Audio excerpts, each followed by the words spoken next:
అయ్యా, నీకు కలిగిన ఆత్మలో నాకు 2 పాళ్ళు ఆత్మ కావాలి. నీకు కలిగిన ఆ వరములలో నాకు 2 పాళ్ళు కావాలంటే నువ్వు 1 పాలు అంటే ఏలియా అనే దైవజనుడు 7 అద్భుతాలు చేస్తే నేను 14 అద్భుతాలు చేయాలి. ఏలియా దైవజనుడి కింద పరిచర్య చేసిన ఎలీషాగా నేను 14 అద్భుతాలు చేయాలని నాకు ఆశ అయ్యా అని చెప్పేసి అన్నప్పుడు ఈ ఏలియా అనే దైవజనుడు అంటాడు, అది చాలా కష్టతరమే.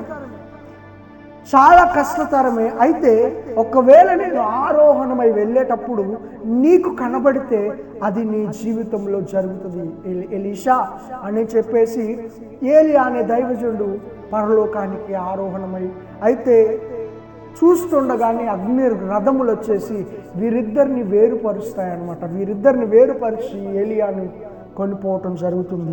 ఇక ఎలీషాకు ఏలియా దైవజనుడు కనబడట్లేదు. చాలా బాధపడుతున్నాడు. ఈ యొక్క ఎలీషా అనే దైవజనుడు చాలా దుఃఖపడుతున్నాడు అన్నమాట.